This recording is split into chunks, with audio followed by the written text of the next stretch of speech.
মতো বেশভূষা, পুরুষের মতো চালচলন, পুরুষের মতো হাবভাব, তারা যে অনুকরণ করে তাদের মতন জীবনযাপন, তাদের মতন নেশা ভাঙ, সব কিছু তাদের মতন অনুকরণ করে নারী আজ হতে চায় পুরুষ। অথচ এই যে হীনতা, এই যে হীনমন্যতা, নিজের বৈশিষ্ট্যকে ছেড়ে অন্যের বৈশিষ্ট্যকে আঁকড়ে ধরবার এই যে নিচতা, এই যে হীনমন্যতা নারীর বৈশিষ্ট্যকে লঙ্ঘন করছে বলে আজ পুরো সমাজে, পুরো মানব সমাজে দেখি ছায়া দেওয়ার কেউ নেই, মায়া দেওয়ার কেউ নেই। পুরুষ কর্মক্লান্ত হয়ে, শ্রান্ত হয়ে ঘরে ফিরলে তাকে বাতাস করার কেউ নেই, তাকে তার দুদণ্ড জিরোবে এমন কোনো গাছ নেই। আজ সব গাছে খেজুর গাছ, সেই খেজুর গাছে কাঁটা আছে কিন্তু ছায়া নেই। কারণ নারী তার বৈশিষ্ট্য ভুলেছে। যে বৈশিষ্ট্য ভুলে যায়, যে অন্যের বৈশিষ্ট্যকে অনুকরণ করে, তার দেওয়ার ক্ষমতা থাকে না কিছু। তাই শ্রী ঠাকুর বললেন, বৈশিষ্ট্যকে উল্লঙ্ঘন করে যে শিক্ষা, সেই শিক্ষা আসলে জীবনকে নপুংসক করে দেওয়ারই নামান্তর। জীবনকে নপুংসক করে দেওয়ার, নপুংসক মানে সমস্ত সম্ভাবনা রহিত, সমস্ত সম্ভাবনাকে নষ্ট করে দিয়ে একটা জীবনকে পঙ্গু করে, খোঁড়া করে দেওয়ার জন্য একটা বৈশিষ্ট্যবিহীন শিক্ষাই যথেষ্ট। নারীর বৈশিষ্ট্য কি? নারীর বৈশিষ্ট্য কি? সে পুরুষের মতন শার্ট প্যান্ট পরবে, পরে যেখানে সেখানে যত্রতত্র ঘুরে বেড়াবে, বাছ নেই, বিচার নেই, আর চলাফেলায় মানুষের সাথে মেশায়, কি নারীর বৈশিষ্ট্য? আসুন দেখি ঠাকুর কি বলছেন যে নারীর বৈশিষ্ট্য কি।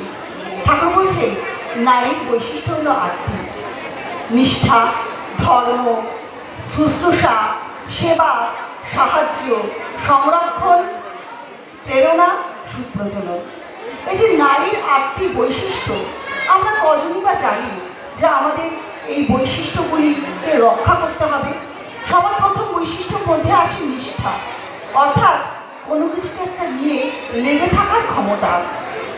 আদর্শ কেন্দ্রিক যে জীবন, সেই জীবনে আদর্শকে রক্ষা করে তাকে নিয়ে সয়ে বয়ে চলবার যে ক্ষমতা, সেই ক্ষমতা থাকে নারীর মধ্যে।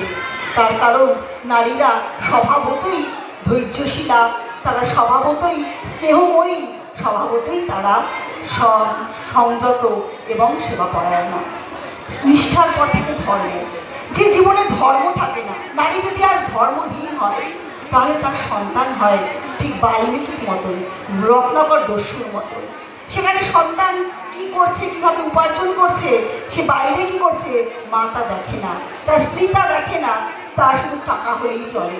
ঠাকুর বলছেন, পুরুষ মাগে নারীর প্রণয়, নারী মাগে টাকা, এমনি করেই চলতি জগৎ, বাঁচা বাড়ায় ফাঁকা। আজ বাঁচা বাড়ায় ফাঁকা হয়ে যাচ্ছে, কারণ নারী ধর্ম ত্যাগ করছে, তার নিজের বৈশিষ্ট্যের যে ধর্ম, সেই ধর্ম ত্যাগ করছে, এবং যে আদর্শকেন্দ্রিক জীবন, সে আদর্শকেন্দ্রিক জীবন থেকেও সে সরে যাচ্ছে। সে শুধু টাকার পেছনে দৌড়চ্ছে, সে শুধু কামনার পেছনে দৌড়চ্ছে। এই যে জীবন, এই জীবনকে অবলম্বন করে রয়েছে যে পুরুষ, যে সন্তান, সেই সন্তানের জীবন আজ বাঁচা বাড়ায় ফাঁকা হয়ে যাচ্ছে। তারপর কি আছে? তারপর হচ্ছে শুশ্রূষা, তারপর হচ্ছে সেবা।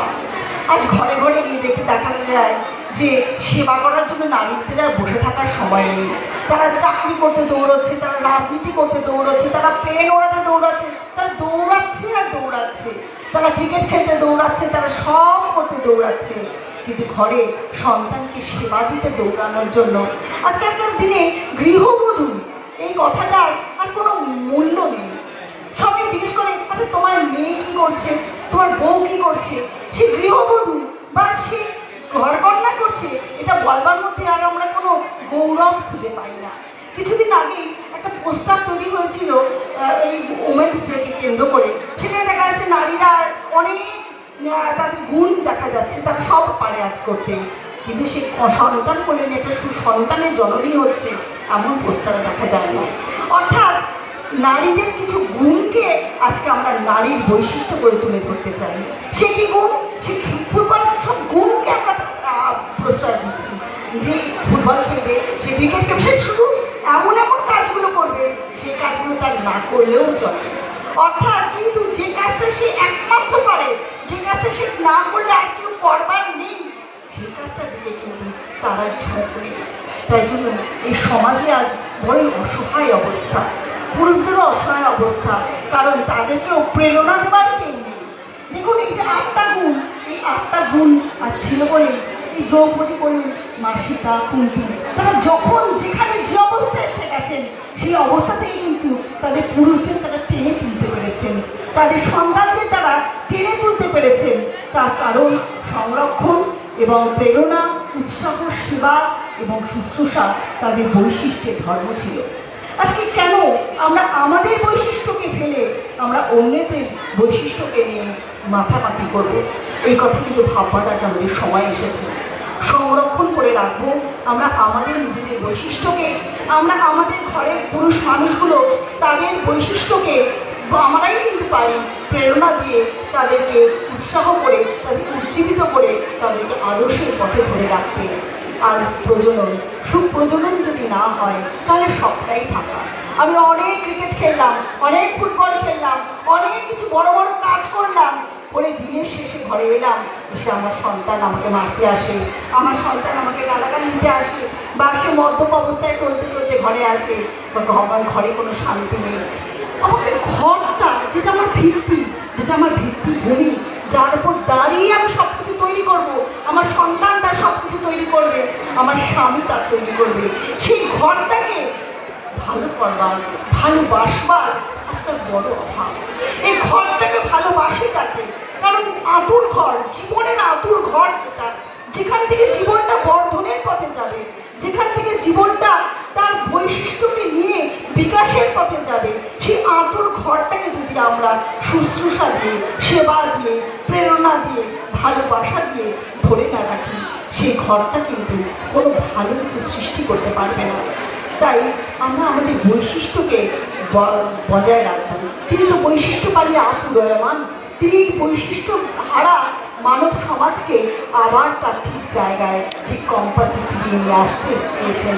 আমরা যেন ভুলে যাই না, আমরা সীতা সাবিত্রীর দেশের মানুষ, আমরা দময়ন্তীর দেশের মানুষ, আমরা কিন্তু নারী, আমরা আমাদের এই নারী আমরা পারি কিন্তু জমের মুখ থেকে ফিরিয়ে নিয়ে আসতে আমাদের ঘরের মানুষগুলোকে। সেই জমের মুখ থেকে ফিরিয়ে যদি আনতে হয়, তাহলে মৃত্যুর উপর দাঁড়িয়ে থাকতে হয় কি করে, সেটা কিন্তু আমাদের শিখতে হবে। ঠাকুর বললেন, নারী তোমরা জীবন জয়ের শাড়ি পরো। কিন্তু পড়তে বললেন ঠাকুর আমাদের জীবন জয়ের শাড়ি, অর্থাৎ আমাদের জীবনটাকে কিভাবে জয় করতে হয়, কি করে জয়ী আমি হব, আমার ঘরের মানুষগুলো জীবন জয় কি করে এগিয়ে যেতে পারবে, সেইটা কিন্তু আমরা নারীরাই পারি একমাত্র সেই কাজটা করতে। কিন্তু যদি আমরা ভুলে যাই যে আমাদের কি বৈশিষ্ট্য, আমরা ময়ূর পুচ্ছধারী কাক হব না, আমরা আমাদের বৈশিষ্ট্যে উঠে দাঁড়িয়ে আমরা কিন্তু খাঁটি ময়ূর হব। তাই ঠাকুর বললেন, বাজাও নারী বাজাও পুনঃ তোমার হাতের শঙ্খ, সেই ধ্বনিতে উঠুক বিজয় ডঙ্ক। বাজাও নারী বাজাও পুনঃ তোমার হাতের শঙ্খ। আমরা আমাদের শঙ্খ বাজাবো, যে শঙ্খে আমাদের সীতা সাবিত্রী, আমাদের বাবার জেগে উঠবেন, মৈত্রেয়ী জেগে উঠবেন, খনা জেগে উঠবেন, গার্গী লীলাবতী জেগে উঠবেন, সেই শঙ্খই আমরা বাজাবো। ভারতের বুকে আবার জেগে উঠবে সেই নারীরা, যে নারীরা জন্ম দেবে আরেকটা বিবেকানন্দে, আরেকটা শ্রী শ্রী ঠাকুর অনুকূলচন্দ্রে, আরেকটা রামকৃষ্ণদেব। আমরা এত শিক্ষায় শিক্ষিত হচ্ছি, এত দিকে পারদর্শী হচ্ছি, কিন্তু কেন জন্ম দিতে পারছি না একটা সমুন্নত চরিত্র, দৃঢ় ব্যক্তিত্বের অধিকারী একজন মানুষ, একটা নেতাজি সুভাষচন্দ্রের কেন জন্ম দিতে পারছি না?